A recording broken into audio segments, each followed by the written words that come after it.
2019 લોકસભાની ચૂંટણી શ્વેતનગરી સરદાર પટેલની નગરી એટલે કે આણંદ લોકસભાની બેઠક ગુજરાત રાજ્યની અતિ મહત્વની બેઠક છે અને કોંગ્રેસના સત્તાવાર ઉમેદવાર છે પૂર્વ મંત્રી શ્રી ભરતભાઈ સોલંકી। સંદેશ નિષ્ઠામાં સર આપનું ખૂબ જ સ્વાગત છે।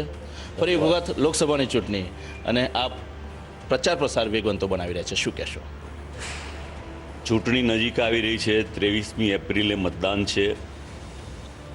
લોકોમાં ખૂબ ઉત્સાહ છે। લોકશાહીનું પર્વ છે। ધીમે ધીમે કરંટ આવતો જાય છે અને જનપ્રતિસાદ પણ ખૂબ સારો મળતો જાય છે। ખાસ કરીને યુવાનો અને મહિલાઓનો પ્રતિસાદ ખૂબ સારો મળે છે। ગરમી છે એટલે બપોરના સમયે લોકો થોડા બહાર ઓછા નીકળે છે, પણ સવારે અને સાંજના સમયે અને 6 વાગ્યા પછી ખૂબ મોટી સંખ્યામાં લોકો આવે છે।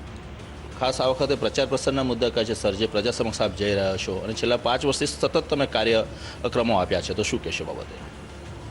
સૌથી પહેલાં યુવાનોની વાત કરીએ તો યુવાનો રોજગારી ઝંખી રહ્યા છે અને એને માટેની વ્યવસ્થા અહીંયા અમે 2 થર્મલ પાવર સ્ટેશન લાવી અને એના દ્વારા નવા ઉદ્યોગો આવે, ફૂડ પ્રોસેસિંગ ઝોન આવે અને શૈક્ષણિક સંસ્થાઓ મજબૂત થાય, શિક્ષણ સસ્તું ને સારું મળે।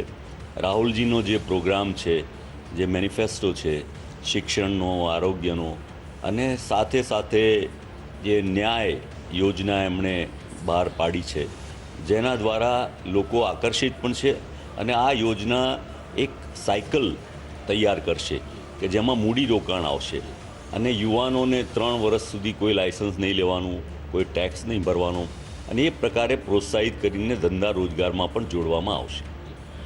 સર, એક ખાસ વાત એ છે કે આણંદ જિલ્લો અને તેનો આજુબાજુનો જે વિસ્તાર છે, ખાસ કરીને લોકસભાની વિધાનસભાની બેઠકોની વાત કરું, શ્વેતનગરી તરીકે ઓળખાય છે, પશુપાલક વ્યવસાય સાથે લોકો સંકળાયેલા છે, ખાસ કરીને ખેતી છે। રાહુલજીના મેનિફેસ્ટોમાં ખેડૂતોને ખૂબ જ લાભ આપવાની વાત થઈ છે, થોડું વાત કરશો? રાહુલજીએ ખેડૂત દેવાદાર ન થાય, એના દેવા માફ થાય અને દેવા મુક્ત રહી શકે અને એના ખાતર, બિયારણ, એના જંતુનાશક દવાઓ, એના પર પણ જીએસટી લઘુત્તમ નાખીને એને રાહત આપવામાં આવે અને એનાથી વિશેષ જ્યારે એનો પાક પાકે ત્યારે એને ટેકાના ભાવ મળી રહે અને સાથે પશુપાલન, જે આ ખાસ કરીને આણંદ, ખેડા, મહીસાગર આ સમગ્ર વિસ્તાર જ્યાં અમૂલ ડેરીનો વ્યાપ છે, સરદાર વલ્લભભાઈ પટેલ, ત્રિભુવનદાસભાઈ કેસીભાઈ પટેલ અને મારા દાદા ઈશ્વરભાઈ એના ફાઉન્ડર મેમ્બર તરીકે હતા અને એમણે અને એટલા જ માટે આજની મુશ્કેલ પરિસ્થિતિમાં પણ આણંદ જિલ્લાના, ખેડા જિલ્લાના કુટુંબો ટકી રહ્યા હોય તો આ પશુપાલન અને અમૂલ ડેરીના કારણે ટકી રહ્યા છે। ભારતીય જનતા પાર્ટીનો કોંગ્રેસ બાદ મેનિફેસ્ટો જાહેર થયો, ગત ચૂંટણીમાં વચનો હતા અને કંઈક ને કંઈ જગ્યાએ આ વચનો ફરી જોવા મળ્યા છે, આપ કઈ નજરે જોઈ રહ્યા છો? ભારતીય જનતા પાર્ટી જેટલું ખોટું બોલનારી કોઈ પાર્ટી નથી। બોલેલું પાળવાની એનામાં આવડત નથી।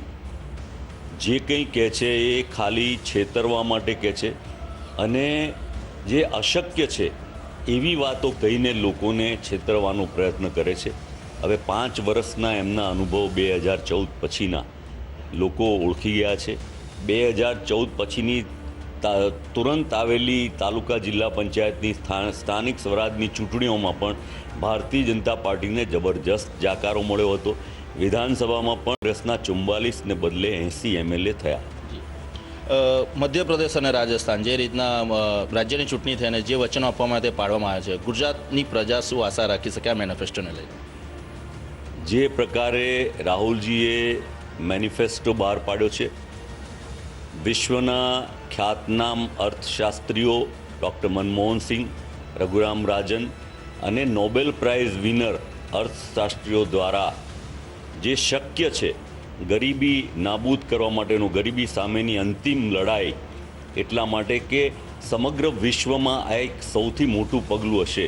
જેમ મનરેગા એક બહુ જ મોટી યોજના, જે વિશ્વની સૌથી મોટી રોજગારી આપનારી યોજના રહી, એ જ પ્રકારે આ જે ન્યાય યોજના છે, 72,000 રૂપિયાની મદદ ગરીબ પરિવારને, 5 કરોડ પરિવારને કરવાની છે, એ જબરજસ્ત સફળતા લાવશે અને ભારતના અર્થતંત્રમાં એની અર્થતંત્રની સાયકલને મજબૂત બનાવશે અને મધ્યમ વર્ગને પણ મજબૂત બનાવશે। એક વાત આજે બહાર આવી છે કે પ્રિયંકાજી પણ નરેન્દ્ર મોદીની સામે વારાણસીની બેઠક પર ચૂંટણી લડી શકે છે. આપ શું કહેવા માંગો છો? નરેન્દ્રભાઈની મુશ્કેલી વધી ગઈ, સીધી વાત છે. સ્મૃતિ ઈરાનીની એક વાત આવી છે બહાર કે ભાઈ ખાસ કરીને જોવા જઈએ તો બીકોમ ગારની ઉલ્લેખ કરવામાં આવે છે, BA પાસનો ઉલ્લેખ કરવામાં આવે છે અને હવે ધોરણ 12 પાસનો, અને એનો ઘણો બધો વિવાદ બહાર આવે છે. શું કહેશો બાબત? ભારતીય જનતા પાર્ટીની આ જ વાત છે. લોકો 12 પાસ થયા પછી ગ્રેજ્યુએટ થાય. સ્મૃતિ ઈરાનીજી ગ્રેજ્યુએટ થયા પછી 12 પાસ થાય છે. એના પરથી કેટલું જુઠ્ઠું બોલે છે, કેટલું ખોટું બોલે છે, કેટલા ખોટા માણસો છે, એ આ દેશના લોકોને ખબર પડતી જાય છે. જે રીતના ભારતીય જનતા પાર્ટીનું શાસન રહ્યું એટલે એમના સાંસદ ચૂંટાયા હતા અને ઘણી બધી જગ્યાએ પ્રજા સમસ્યાની ફરિયાદ તમારી સમક્ષ કરી રહી છે. હવે આવતા 5 વર્ષને હવે લોકસભાની ચૂંટણી આવી ગઈ છે. પ્રજા શું આશા રાખી શકે છે ભરતભાઈ સોલંકી પાસે?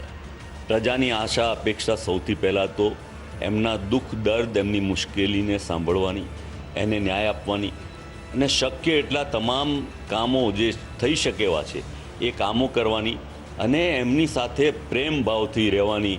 એમના સુખ દુઃખમાં, એમના જીવન પ્રસંગોમાં, એમના સામાજિક પ્રસંગોમાં એમની સાથે રહેવાની એવી પ્રજાની લાગણી છે.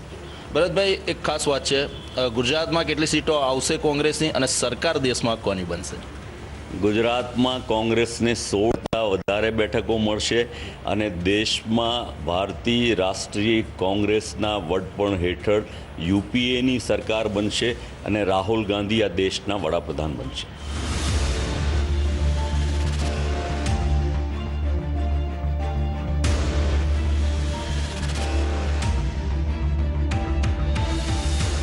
આણંદ લોકસભાના કોંગ્રેસના ઉમેદવાર ભરતભાઈ સોલંકી આપ જોઈ શકો છો બપોરના આરામ બાદ હવે સમી સાંજે પોતાના નિવાસસ્થાનેથી ફરી એક વખત મિટિંગના દોરે સભાના કાર્યક્રમના ભાગરૂપે તેઓ પહોંચી રહ્યા છે કે પોતાના કાફલા સાથે તેઓ અહીંયાથી રવાના થયા છે પોતાના નિવાસસ્થાને બોરસદ ખાતેથી, અને થોડીક જ વારમાં તેઓ આણંદ પહોંચશે અને ત્યાં એકત્રિત થયેલી પ્રજાને સંબોધન કરશે.